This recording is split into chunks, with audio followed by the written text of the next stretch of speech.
Hello everyone, welcome back to my channel Ali Tuition House. আজিৰ ভিডিঅ'ত আমি past continuous tenseৰ ওপৰত আলোচনা কৰিম। Past continuous tense অতীত কালত কোনো কাম চলি থকা বুজাবৰ কাৰণে past continuous tense ব্যৱহাৰ হয়। অতীত কালত কোনো কাম চলি আছিল। অতীত কালত কোনো এটা কাম চলি আছিল তেনে ধৰণৰ অৰ্থ প্ৰকাশ কৰিবলৈ সাধাৰণতে past continuous tense ব্যৱহাৰ হয়। ইয়াৰ ফৰ্মুলাটো হ'ল অৰ্থাৎ past continuous tenseৰ সেন্টেন্স এটা বাক্য এটা গঠন কৰিবলৈ হলে এই ফৰ্মুলাত লিখিব লাগিব। সাবজেক্ট was বা were, ভাৰ্ব 1 লিখিছো, মেইন ভাৰ্ব ইং তাৰ লগত আনান শব্দ থাকিব। was বা were কোনবোৰ শব্দৰ লগত was ব্যৱহাৰ হয় আৰু কোনবোৰ শব্দৰ লগত were হয়। যিবোৰ সিঙ্গুলাৰ নাম্বাৰ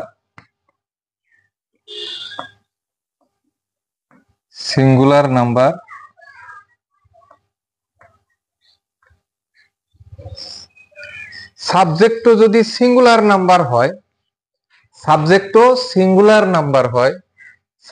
সিঙ্গুলাৰ নাম্বাৰ হলে তাৰ লগত was হব। আৰু যদি সাবজেক্ট যদি প্লুৰেল নাম্বাৰ হয়, বহুবচন হয়, তেনেহলে সেই সাবজেক্টৰ লগত বহিব ব্যৱহাৰ হব were।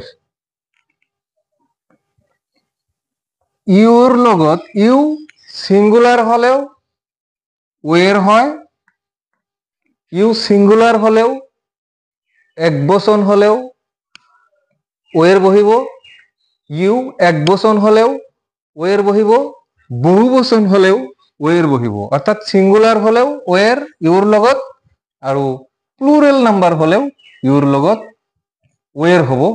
বাকি যিমান বিলাক নাউন প্ৰনাউন আছে সিঙ্গুলাৰ নাম্বাৰৰ লগত was আৰু প্লুৰেল নাম্বাৰৰ লগত were হয়।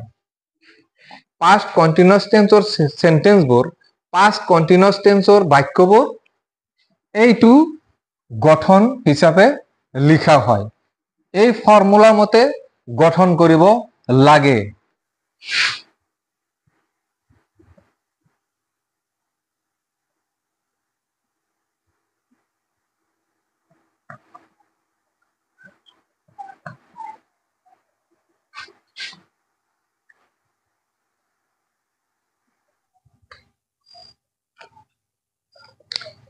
She was singing a song. তাই এটা গীত গাই আছিল। তাই এটা গীত গাই আছে এনেকুৱা নহয়, তাই এটা গীত গাই আছিল। আগত they were playing in the field, সিহঁতে পথাৰত খেলি আছিল। তো এতিয়া come to the point, এটা past continuous tenseৰ এটা কন্ডিশন আছে। অতীত কালৰ দুটা কামৰ অৰ্থাৎ অতীত কালত দুটা কাম সম্পন্ন হয়।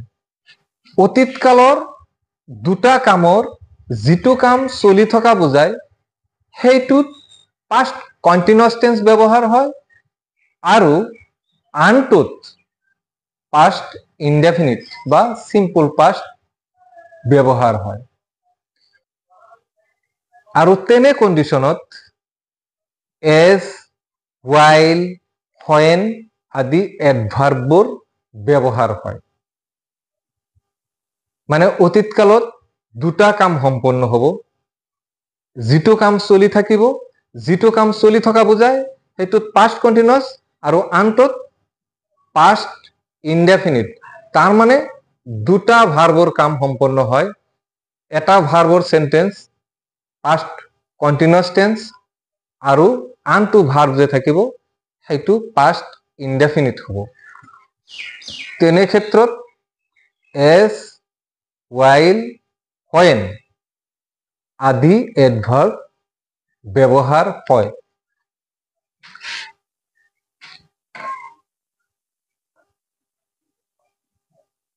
When he came in,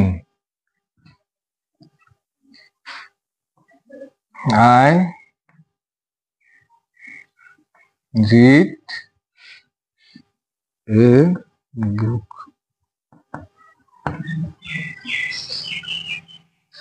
এই বাক্যটোত when আছে। ইয়াতে ভার্বটো পাস্ট ফর্ম, হি কেম, অর্থাৎ এটু simple past tense. He came subject past form, subject ভার্বর পাস্ট ফর্ম, আর ইয়াতে পাস্ট কন্টিনিউয়াস হব। when he came in, I was reading a book. ইয়াৰ পৰা এইখিনি পাস্ট ইনডেফিনিট, ইয়াৰ পৰা এইখিনি পাস্ট কন্টিনিউয়াস টেন্স হ'ব। আন এটা বাক্য চাওঁ।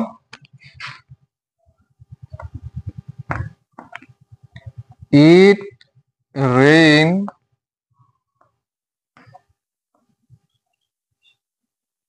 when I came. It rained when I came. ইয়াতে পাস্ট ইনডেফিনিট টেন্স আছেই, আৰু এই সেন্টেন্সটোত এই বাক্যটোত যেতিয়া হয়েনো আছে, তেতিয়া এই বাক্যটোৰ ভিতৰত, এই টেন্সটোৰ ভিতৰত দুটা বাক্য আছে, এটা পাস্ট কন্টিনিউয়াস, এটা পাস্ট ইনডেফিনিট। গতিকে এটা পাস্ট ইনডেফিনিট যেতিয়া আছে, তেতিয়া এইটো পাস্ট কন্টিনিউয়াস হবই, নিশ্চয় এইটো পাস্ট কন্টিনিউয়াস টেন্সই হ'ব। It was raining. It was raining when I came. অর্থাৎ মই আহোতে বৰষুণ দিছিল। মই আহোতে বৰষুণ দিছিল। ইয়াতে দুটা কাম, এটা হল বৰষুণ দিয়া আৰু এটা মই আহা, অৰ্থাৎ মই আহোতে বৰষুণ দিছিল।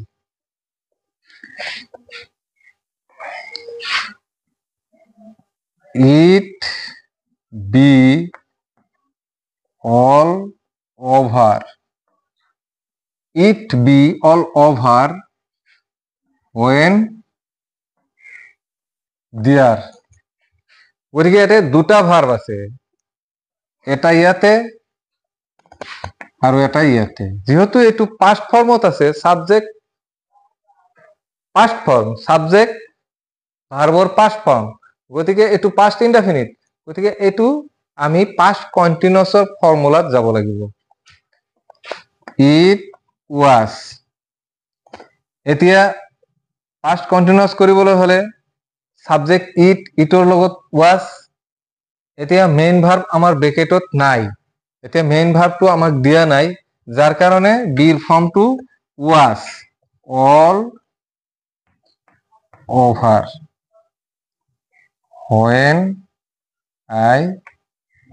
when I reached there. When I reached there. ইয়াতে যে কেৱল পাস্ট কন্টিনিউয়াসে কাৰেকশন কৰিব লাগিব তেনেকুৱা ধৰণৰ কোনো কথা নহয়। ইয়াত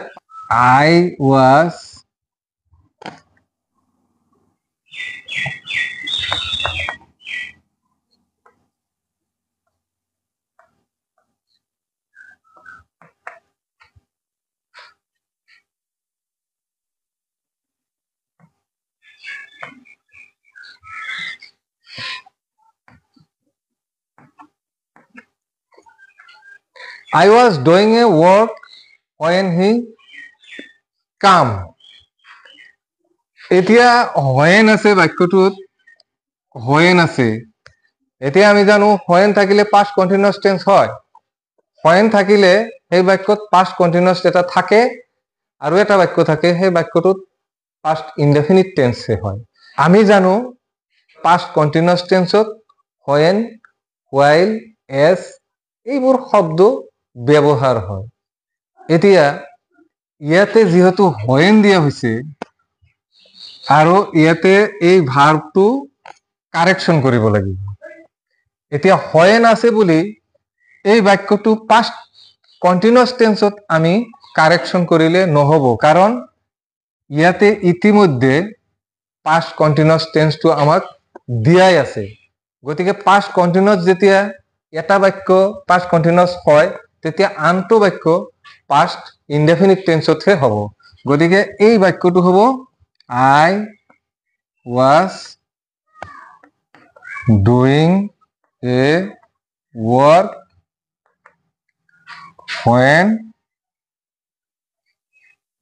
when he came। এটু পাস্ট ফর্ম, এই ভাবটো পাস্ট ফর্মত লিখিলে হৈ গ'ল। নেক্সট আৰু এটা example, as he crossed the road, a scooter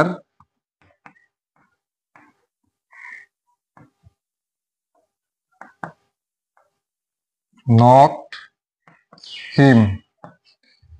As he crossed the road, a scooter knocked him। এই সেন্টেন্সটোত as আছে, as থাকিলে আমি জানো as থাকিলে পাস্ট কন্টিনিউয়াস এটা হ'ব আৰু এটা পাস্ট ইনডেফিনিট হ'ব। গতিকে এ স্কুটার নকড হিম, স্কুটার এতে পাস্ট ফর্ম, গতিকে এতে পাস্ট সিম্পল পাস্ট টেন্স এতে দিয়াই আছে, ব্যবহার হয়ে আছে ইতিমধ্যে। গতিকে এই সেন্টেন্সটো হ'ব as he was crossing the road, a scooter knocked him। As he was crossing the road, a scooter knocked him। আজিৰ ভিডিঅ'ত আমি শিকিলো অতীত কালত কোনো এটা কাম চলি আছিল, তেনে ধৰণৰ অৰ্থ প্ৰকাশ কৰাৰ কাৰণে পাস্ট কন্টিনিউয়াস টেন্স ব্যৱহাৰ হয়। ইয়াৰ ফৰ্মুলাটো হ'ল সাবজেক্ট ওয়াজ বা ওয়েৰ, মেইন ভাৰ্ব, তাৰ লগত ইং, তাৰপিছত অবজেক্ট। পাস্ট কন্টিনিউয়াস টেন্সৰ বাক্যবোৰত সাধাৰণতে এজ, when, while এই এডভাৰ্ববোৰ ব্যৱহাৰ হয়। গতিকে এই এডভাৰ্ববোৰ আমাৰ জনা থাকিলে পাস্ট কন্টিনিউয়াস টেন্স কাৰেকশন কৰাত আমাৰ কোনো সমস্যা নহয়। গতিকে আজিৰ ভিডিঅ'টো ইমানতে সামৰিছো। Good bye.